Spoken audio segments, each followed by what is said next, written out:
Hi, this is Latifa Saphir with Latifa Saphir Studios, and today we're going to show you how to use the Glare Quilt More template to make the Glare quilt a lot easier. Now, the Glare quilt pattern is all inclusive. That means everything that you need is inside of the pattern itself. So if you don't mind using paper templates, there's a paper template for the arc template as well as the wedge. And 6 wedges make an arc, 8 arcs make the ring for the circle block for the Glare quilt. We also have templates for the center circle, the background, and the edge pieces as well. So they're all here in the pattern. There are optional acrylic templates you can use. Now, if you have the acrylic clammy 16-inch, which is the fat quarter clammy, or the 24-inch, then both of those can be used to cut the center circles as well as the background pieces. And I decided to design the Glare Quilt More template to make this a lot easier. I made probably 9 or 10 of these quilts. When I got to number 4 or 5, making it with the paper template, I really thought that an acrylic template would make this so much easier. And so I don't love to make single-use templates. And so I designed it as the Glare Quilt and More template with some future patterns in mind, as well as a couple of different variations for the Glare quilt, which you can find in the Glare Quilt and Even More online class that you can find on my website. So go ahead and check that out if you would like. But for right now, let's just show you how to use the Glare Quilt and More template to make the standard Glare quilt. Now, it was originally designed just to be able to square up this arc shape.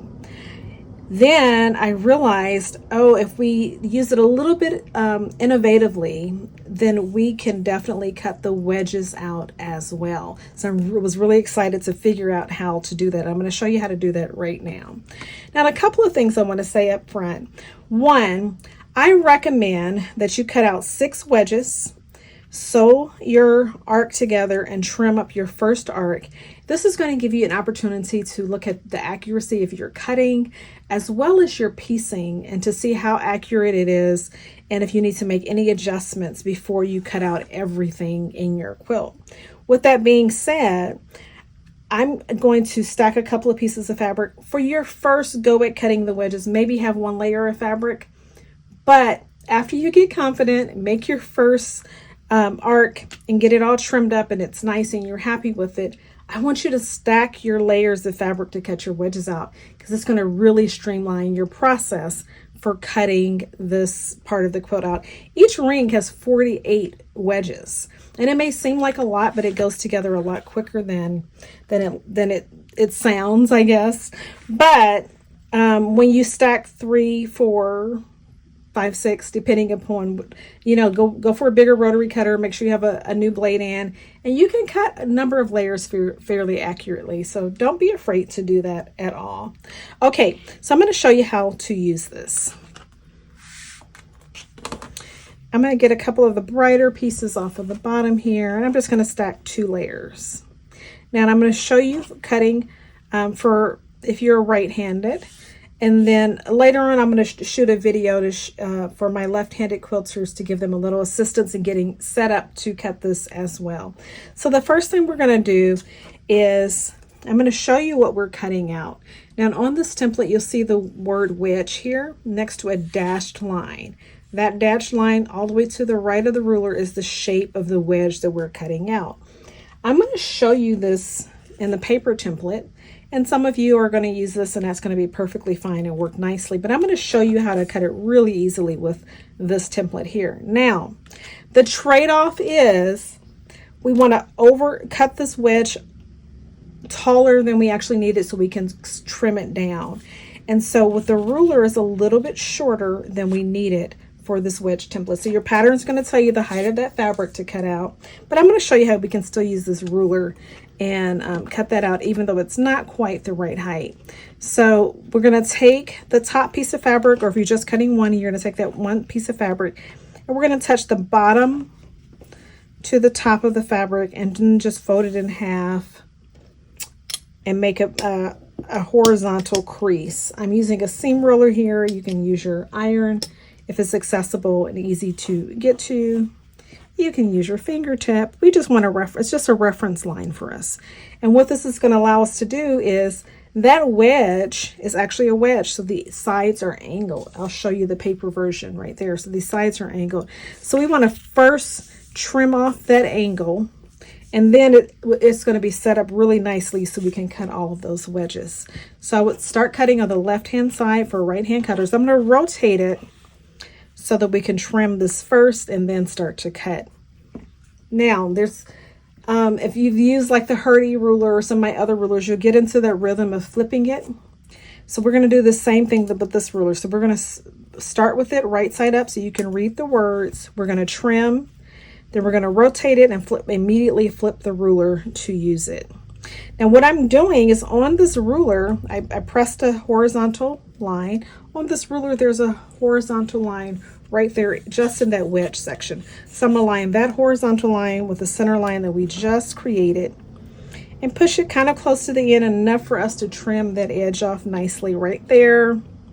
And we are going to trim it off. Now, there's a couple of things that you can do because like I said, this is just shy about 1/4 inch here and here.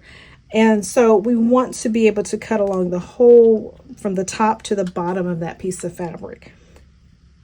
What I often do is just start cutting here and just continue cutting as I'm coming off the edge of that ruler. If it's not straight, like it's not as I'm demoing it right now, the other thing you can do is you can cut, then slide your ruler up and finish making that cut.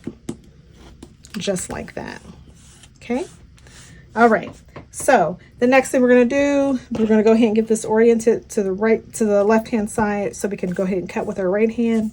And we're going to flip. When we flip, this is easy, curved in to curved in. Curved in to curved in. Now, this is designed so that we can center it.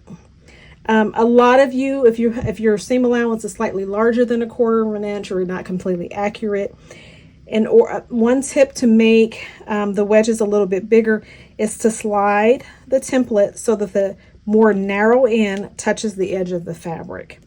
And what this is going to do is to make the wedge bigger at the top. So I'm going to go ahead and cut. And we're going to slide that down along the cut edge to finish that cut off. Like that. The other thing, once again flip it curved in to curved in and do the same thing. It's designed to center it. So I usually center it, and my 1/4 inch seam is pretty accurate. But if you notice it's not, then slide it to the more narrow. So the more narrow end of the wedge touches the edge of your fabric. Just like that. And keep cutting.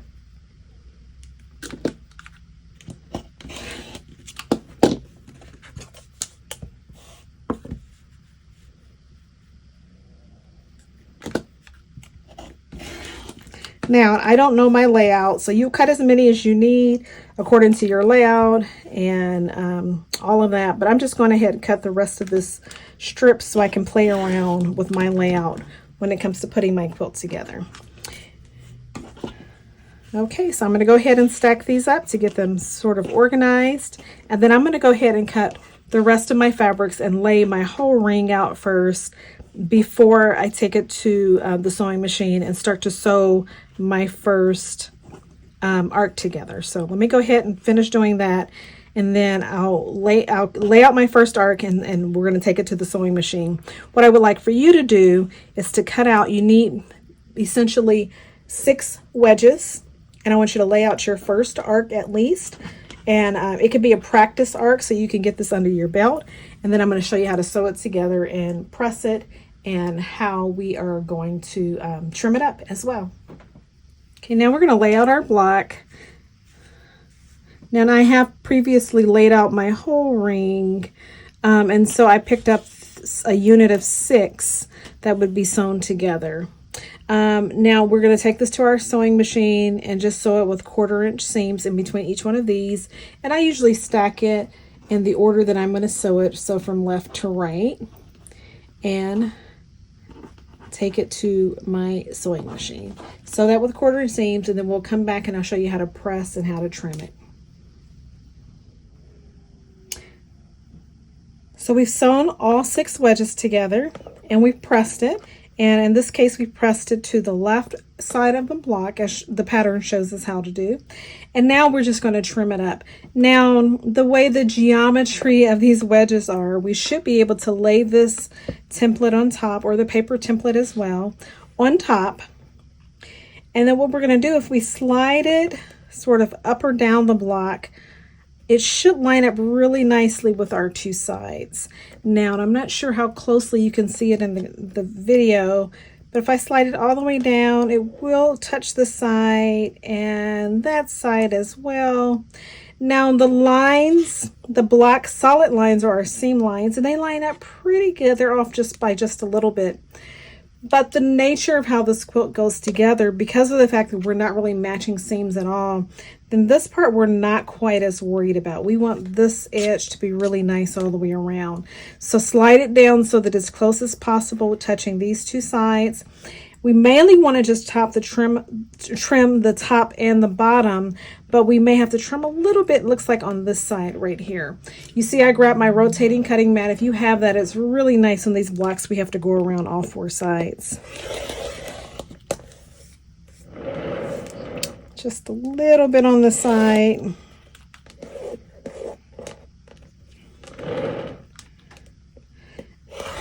And the bottom. And I believe we're good on the side. Up just a smidge on the side as well. So let's talk through a couple of different situations. If, for instance, the block is too small, then that means your seam allowances are too large. So adjust your seam allowances so they're a little bit smaller.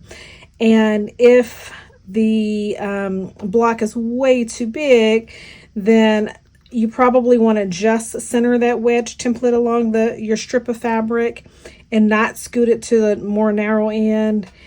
So just make adjustments like that. Sew another test block and you are good to go with your arc nice sewn and trimmed to go into your Glare quilt.